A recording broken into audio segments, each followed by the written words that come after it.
প্রিয় দর্শক, সাজ্জাদ কাদিরের প্রীতি নিন, শুভেচ্ছা নিন। এই মুহূর্তে আপনাদের সামনে কথা বলতে এসেছি মির্জা ফখরুল ইসলাম আলমগীর শেখ হাসিনাকে আর রাজনীতি করতে দেবেন না, এই প্রসঙ্গটা নিয়ে আপনাদের সামনে কথা বলতে চাই। আজকে রাজধানী ঢাকায় বিএনপির ছাত্র সংগঠন বাংলাদেশ জাতীয়তাবাদী ছাত্র দলের একটি সমাবেশ অনুষ্ঠিত হয়েছে। সেই সমাবেশে বিএনপি মহাসচিব মির্জা ফখরুল ইসলাম আলমগীর বলেছেন তার বক্তব্যে যে এই দেশে ফ্যাসিস্ট হাসিনাকে আর রাজনীতি করতে দেব না। আসলে কি সম্ভব? শেখ হাসিনাকে রাজনীতিতে না রেখে কিংবা শেখ হাসিনার দল আওয়ামী লীগকে রাজনীতিতে না রেখে, রাজনীতি করতে না দিয়ে মির্জা ফখরুল ইসলাম আলমগীররা কি আসলে রাজনীতি করতে পারবেন? এটি এক প্রকার অসম্ভব, কারণ কাউকে দাবায় রাখা যায় না। আজকে বিএনপির বিরাট সমাবেশ হচ্ছে, ছাত্র দলের বিরাট সমাবেশ হচ্ছে, বিএনপিকেও কিন্তু দাবিয়ে রাখা যায়নি। গত 16 বছর আন্দোলন সংগ্রাম বিভিন্ন কর্মকাণ্ড করে আওয়ামী লীগ সরকারের বিএনপি পতনও ঘটাতে পারেনি। কিন্তু আজকে যে কোনো একটা প্রেক্ষাপটে 2 জুলাই আগস্টের একটা অভ্যুত্থানের প্রেক্ষাপটে আওয়ামী লীগ সরকারের পতন হয়েছে। এই পতনের অংশীজন বহু দল, জামাত, এনসিপি, বিএনপি, সবাই। বিএনপি এককভাবে দাবিও করতে পারে না যে এই পতনের, সরকার পতনের একক অংশীদার বিএনপি। সেই জায়গায় আজকে বিএনপি যদি মনে করে যে আওয়ামী লীগকে রাজনীতি করতে দেবে না, এটি আসলে গ্রহণযোগ্য নয়, গ্রহণযোগ্য হবে না। বা শেখ হাসিনাকে রাজনীতি করতে দেবে না, এটিও বাংলাদেশে কোনোভাবে, এটা হয়তো চাপিয়ে দেওয়া যাবে, চাপিয়ে দেওয়া যেতে পারে, কিন্তু আলটিমেটলি এটি এক প্রকার অসম্ভব। মির্জা ফখরুল ইসলাম আলমগীর তার বক্তব্যে বলেছেন, আমাদের আজ এই শপথ নিতে হবে যে আমরা এই দেশে ফ্যাসিস্ট হাসিনাকে আর রাজনীতি করতে দেব না। জুলাই গণ অভ্যুত্থানের বর্ষপূর্তি উপলক্ষে রবিবার বিকেলে রাজধানীর শাহবাগে জাতীয়তাবাদী ছাত্র দলের সমাবেশে তিনি একথা বলেন। বিশেষ অতিথির বক্তব্যে মির্জা ফখরুল ইসলাম আলমগীর বলেন, আজকে আমাদের ঐক্যবদ্ধ থাকতে হবে। অনেক চেষ্টা করা হচ্ছে আমাদের বিভক্ত করার জন্য। এই কথাটা কেন বললেন মির্জা ফখরুল ইসলাম আলমগীর? ঐক্যবদ্ধ কাদের মধ্যে? অর্থাৎ ঐক্যবদ্ধ আওয়ামী লীগের বাইরে যে রাজনৈতিক দলগুলো আছে তাদের মধ্যে আসলে কি ঐক্য আছে? মির্জা ফখরুল ইসলাম আলমগীররা কি একটু চিন্তা করে দেখবেন যে ঐক্য আছে আসলে? আপনারা ক্ষমতায় নেই, তাতে আপনাদেরকে যেভাবে নাস্তানাবুদ করে ছাড়ছে অন্যান্য রাজনৈতিক দলগুলো, তারপরে ঐক্য আছে? ঐক্য ভাঙবার চেষ্টা কেউ করছে না। ঐক্য ভাঙবার চেষ্টা হচ্ছে আপনাদের মধ্য থেকেই। কাজেই ধরুন আপনারা ক্ষমতায় যাবেন, ক্ষমতায় গিয়ে কি আপনারা ক্ষমতাটা এনজয় করতে পারবেন? সুষ্ঠুভাবে দেশটা পরিচালনা করতে পারবেন? আপনাদেরকে কি শান্ত থাকতে দেবে, শান্তভাবে দেশ পরিচালনা করতে দেবে? বিশেষ করে এখন যারা রাজনৈতিক কর্মকাণ্ডে আছে, বিশেষ করে জামাত, এনসিপি, তারা, আপনারা ক্ষমতায় নেই, তাতেই আপনাদের নাস্তানাবুদ করে ছাড়ছে। আমরা তো দেখছি যে বিএনপি আসলে এই মুহূর্তে একা, কারণ নানাভাবে মতভিন্নতা দেখা যাচ্ছে জামাত, এনসিপি এই দলগুলোর সাথে। সেই জায়গায় বিএনপি কিন্তু একা একা। যেমন এখনকার প্রেক্ষাপটটাও বিএনপির জন্য বেশ খানিকটা কঠিন। এই যে নির্বাচন, বিএনপি একা সরকারের কাছ থেকে নির্বাচন আদায় করতে পারছে না। এনসিপি জামাতের সমর্থনে সরকার চলছে, নির্বাচন কবে হবে কেউ বলতে পারে না। আবার নির্বাচন যদি হয়ও, বিএনপি ক্ষমতায় গেলেও বিপদ, ক্ষমতায় না গেলেও বিপদ। ক্ষমতায় গিয়ে বিএনপি 6 মাস 1 বছরও টিকতে পারবে না। এই যে এখনকার প্রেক্ষাপট দেখেই বোঝা যায় এই রাজনৈতিক দলগুলো কতদিন টিকতে দিতে পারে। আবার ধরুন একটা মেকানিজম করে জামাত, এনসিপি মিলিয়ে ক্ষমতায় গেল, বিএনপি বিরোধী দলে থাকলো বা বাইরে থাকলো, জামাত এনসিপির পতন ঘটানো কি বিএনপির পক্ষে সম্ভব? সম্ভব নয়। বিগত 16 বছর আওয়ামী লীগকে যেভাবে পতন ঘটাতে পারেনি বিএনপি, ঠিক তেমনি জামাত এনসিপিরও পতন ঘটাতে পারবে না। সেই বিচারে বিএনপি কিন্তু এই মুহূর্তে প্রচন্ড একা। এই একাকিত্বের মধ্যে বিএনপি ক্ষোভ থেকে, রাগ থেকে হয়তো বলছে যে আওয়ামী লীগকে রাজনীতি করতে দেবে না, কিংবা শেখ হাসিনাকে কখনোই বাংলাদেশের মাটিতে আর রাজনীতি করতে দেবে না। কিন্তু বাস্তবতা হলো শেখ হাসিনাকে, আওয়ামী লীগকে যদি রাজনীতি না করতে দেয়, বিএনপির অস্তিত্ব বিলীন হবে, বাংলাদেশের অস্তিত্ব বিলীন হবে। আজকে বাংলাদেশের মানুষ, আজকে আমরা এখনো পর্যন্ত মনে করি বিএনপি একটা মধ্যপন্থার দল, বিএনপিতে প্রচুর মুক্তিযোদ্ধা আছে, মুক্তিযোদ্ধার দল। সেই জায়গায় বিএনপির একটা আলাদা স্থান আছে। এই জায়গায় যে ফাইটটা হবে, যে ফাইটটা দিতে হবে, বিএনপির পক্ষে একা এই ফাইটটা দেওয়া কিন্তু পুরোপুরি অসম্ভব। আওয়ামী লীগের ওপর রাগ আছে, ক্ষোভ আছে, থাকতে পারে। আওয়ামী লীগেরও বিরোধী মত দমনে নেতিবাচক ভূমিকা ছিল, এটিও অস্বীকার করবার কোনো কারণ নেই। এবং এই নেতিবাচক ভূমিকাটা আওয়ামী লীগের কেন ছিল, এটিও আলোচনা করলে আরো পেছনে যেতে হবে, দীর্ঘ আলোচনা করতে হবে। হয়তো আওয়ামী লীগকে এই বিরোধী মত দমনের প্রেক্ষাপট রচনার পেছনে বিএনপি জামাত জোট সরকারের একটা বিরাট ভূমিকা আছে। 2001-06 আমল থেকে যে ভূমিকা, সেই ভূমিকা, যার কারণে আওয়ামী লীগ বা আওয়ামী লীগ প্রধান শেখ হাসিনা বিরোধী মত দমনে অনেকটা অ্যাগ্রেসিভ হয়ে গিয়েছিলেন। যেটি হোক, ভুল ভ্রান্তি বিএনপির ভুল আছে, আওয়ামী লীগের ভুল আছে।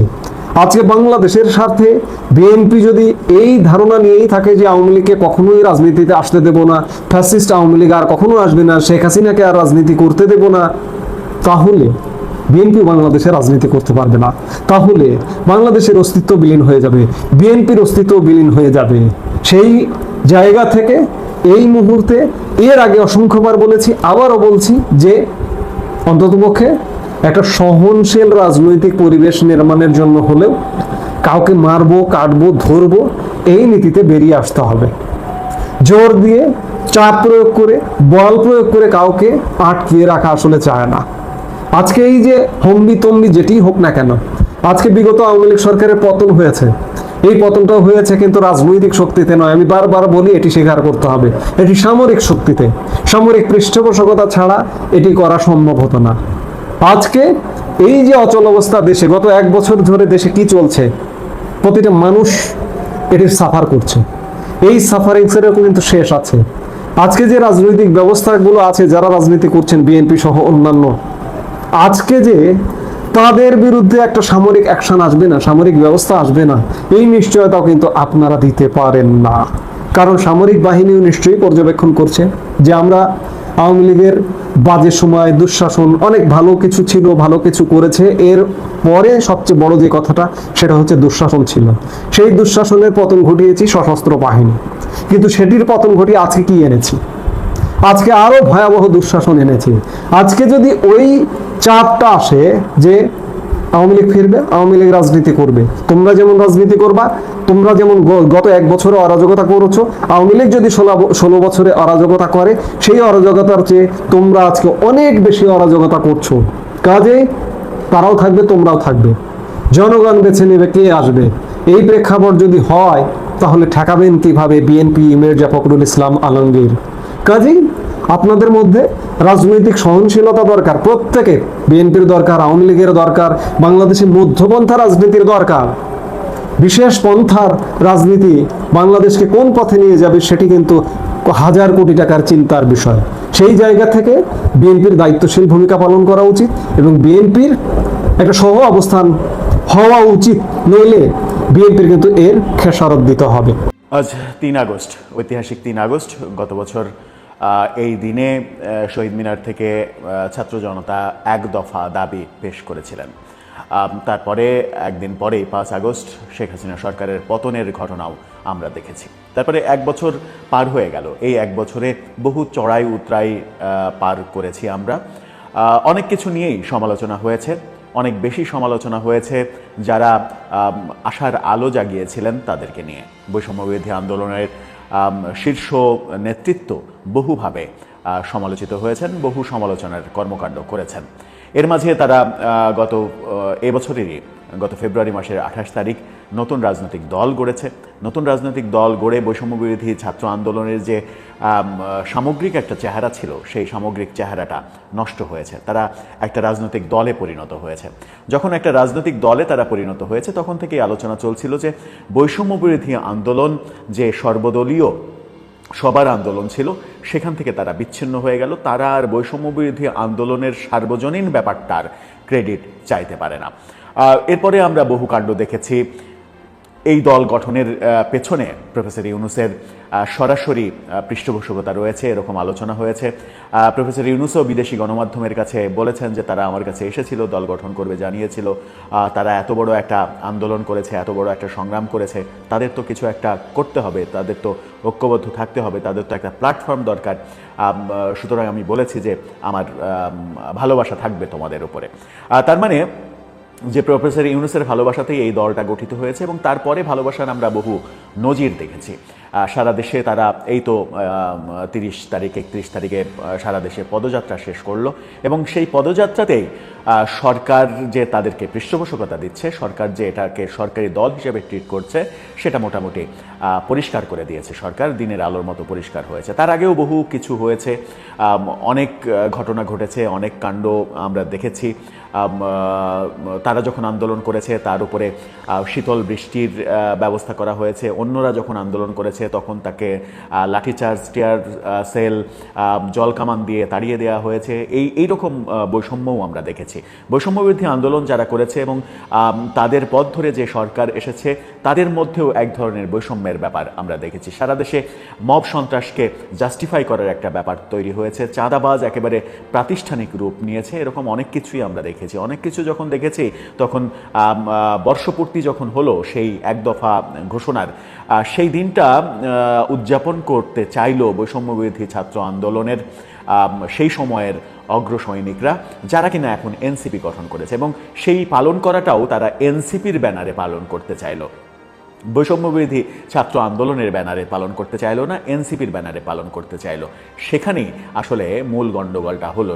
সেইটার কারণেই আমরা দেখলাম যে শাহবাগে ছাত্রদল বিশাল সমাবেশ করছে, সোহরাওয়ার্দী উদ্যানে শিবিরের সাংস্কৃতিক অনুষ্ঠান চলছে। এরকম পৃথক হতে আমরা দেখলাম। পৃথক হতে যখন দেখলাম তখন কে কতটা বিজয়ী হলো এই প্রশ্ন আসছে।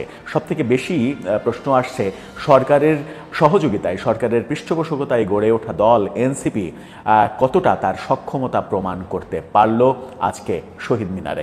বলছিলাম এনসিপির আজকের শহীদ মিনারের কার্যক্রম, পাশে শাহবাগে ছাত্রদলের কার্যক্রম, এই দুটো কার্যক্রমের মধ্যে আমরা দেখলাম আকাশ পাতাল তফাৎ। ছাত্রদলের কার্যক্রমে লক্ষ মানুষের জমায়েত, আর শহীদ মিনারে এনসিপি লোক জড়ো করতে হিমশিম খেয়েছে, এরকম চিত্র আমরা দেখেছি। গণমাধ্যমের বিভিন্ন রকমের প্রচারণা, বিভিন্ন রকমের ফুটেজ এবং সর্বশেষ নাহিদ ইসলাম যখন ইস্তেহার পাঠ করছিলেন, সর্বশেষ সেই সময় সবথেকে বেশি জটলাটা সেই সময় হয়েছে। সেই সময়ও আমরা দেখেছি শহীদ মিনারের মূল যে বেদি, সেই বেদিকে কেন্দ্র করে যতদূর পর্যন্ত সিঁড়ি আছে এবং তার নিচ পর্যন্ত লাল কার্পেট পাড়া হয়েছে, সেগুলো মোটামুটি ফাঁকা ফাঁকা অবস্থায় কিছু কিছু লোক বসে আছে। তার বাইরে একটা বাউন্ডারি তৈরি করা হয়েছে, বাউন্ডারির বাইরে বিচ্ছিন্নভাবে কিছু লোক বিভিন্ন দিকে ঘোরাফেরা করছে এবং বিভিন্ন দিকে তাদের অবস্থান এবং তারা বিভিন্ন দিকে তাকিয়ে নিজেদের অবস্থান তৈরি করেছে। নাহিদ ইসলামের বক্তব্য কেউ শুনছে, কেউ একটু অন্যদিকে মনোযোগী, এরকম দৃশ্য দেখেছি। সর্বশেষ গণমাধ্যম যখন লাইভ করছিল, আমি বাংলাভিশনের লাইভ দেখছিলাম। বাংলাভিশন যখন লাইভ করছিল, ড্রোনে মাঝে মাঝেই তারা দেখাচ্ছিল দৃশ্যটা, এবং সেই দৃশ্য দেখে যারা আপনারা লাইভ দেখেছেন, সেই দৃশ্য দেখে আপনাদের কি মনে হবে? শহীদ মিনারে আজকে সর্বশেষ যখন ছাত্রদলের সমাবেশ শেষ হয়ে গেছে, তারপরে আমরা এই শহীদ মিনারের কার্যক্রম দেখেছি। ছাত্রদলের সভা শেষ হয়ে যাওয়ার পরে প্রত্যেকটা সভাতেই তো কিছু উৎসুক মানুষ থাকে, সেই উৎসুক মানুষরা এবার শহীদ মিনারে এসেছে। এখানে কি হচ্ছে দেখি, ওখানে কি হচ্ছে দেখা শেষে এখানে কি হচ্ছে দেখি। সেই উৎসুক মানুষ যদি আমি অর্ধেক ধরি, তাহলে সারা দেশ থেকে গত এক মাস আগের ঘোষণা তাদের যে আগস্টের 3 তারিখে তারা শহীদ মিনারে সমাবেশ করবে এবং সেখান থেকে নতুন ইস্তেহার দিবে। প্রথমে বলছিল যে তারা জুলাই ঘোষণাপত্রই দেবে। সারা দেশ থেকে তাদের নেতাকর্মী এসেছে, এরকম চিত্রও সামাজিক যোগাযোগ মাধ্যমে, এনসিপির সামাজিক যোগাযোগ মাধ্যমের পেজে আমরা দেখেছি। বাসে ট্রেনে চড়ে বিভিন্ন জায়গা থেকে তরুণরা আসছেন। তো সারা দেশ থেকে আসার পরে শহীদ মিনারে সমবেত হওয়া লোকের সংখ্যা যদি এরকম হয়, কত লোক হয়েছে? 5,000, 7,000? তার বেশি কি হয়েছে? তার বেশি হওয়ার কি কোনো সম্ভাবনা রয়েছে? 5,000-এর বেশি লোক গুনতে শহীদ মিনারে আপনি ড্রোনের যে কোনো একটা শট ফিক্সড করে যদি লোক গোনেন, সেখানে 5,000-এর বেশি লোক পাওয়া কিন্তু মুশকিল হয়ে যাবে।